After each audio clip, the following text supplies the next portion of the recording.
Have you ever thought about how amazing it is that the central symbol of our faith as Christians is the cross?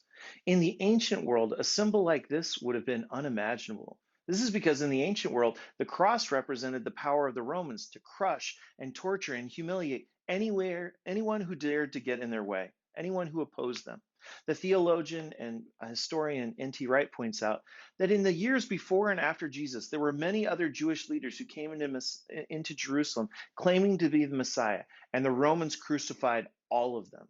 In fact, the Romans crucified most of their followers of these would be messiahs. They crucified thousands of Jews in Galilee that it believed were rebels and revolutionaries. And it is likely that as a young boy, Jesus would have seen this kind of suffering.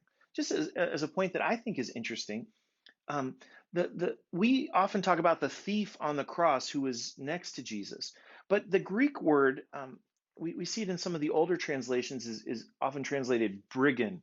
And the idea is that these guys who were crucified on either side of Jesus, they weren't crucified because they stole some money or something like that. They were, in all likelihood, um, revolutionaries who had tried to lead some opposition to the Romans, and that's why they were being killed in the manner that they were being killed, because the Romans held crucifixion as a special thing to try to really punish people who might oppose them. Uh, Thousands of Jewish people were crucified in Galilee. And in fact, there was a big uprising when Jesus would have been a young boy. And it's likely that Jesus would have seen these people being crucified and have seen the agony that they were in.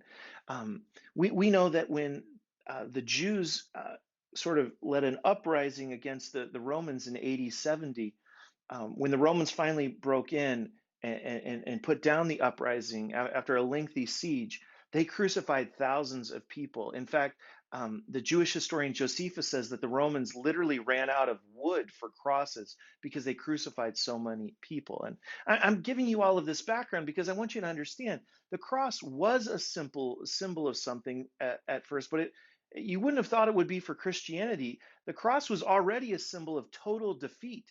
Death on a cross was so horrific that polite Roman society wouldn't even use the word crucified. And yet, despite all of this, it became the primary symbol of our faith.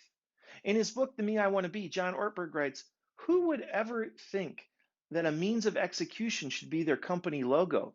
Imagine an electric company hiring a marketing consultant who advises them to make their primary logo a little electric chair with the slogan, 'The power is on,' right? Like, that just doesn't make any sense. It's not in good taste.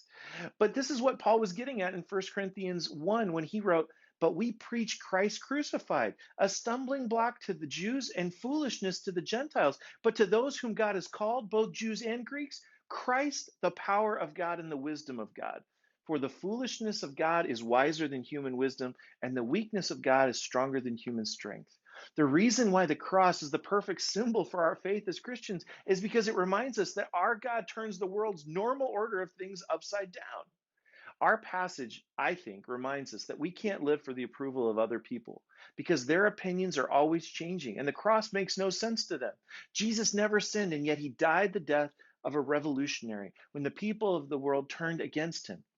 As followers of Jesus, we must be willing to follow Jesus' example.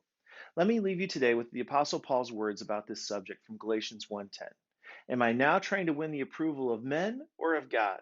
Am I trying to please men? If I were still trying to please men, I would not be a servant of Christ. Heavenly Father, we thank you that in your sovereignty, you could turn something uh, as foolish and as full of fear, like the cross, into a symbol of triumph and courage, because we know that the cross is not the end of the story. There's an empty tomb at the end of the story. And so, Jesus, I just pray that we could live with your conviction and courage. Even if people don't understand, we're going to be about you and what you want us to do more than what anyone around us is saying. So, Lord, we just want to follow you all the days of our lives. Amen. God bless you guys.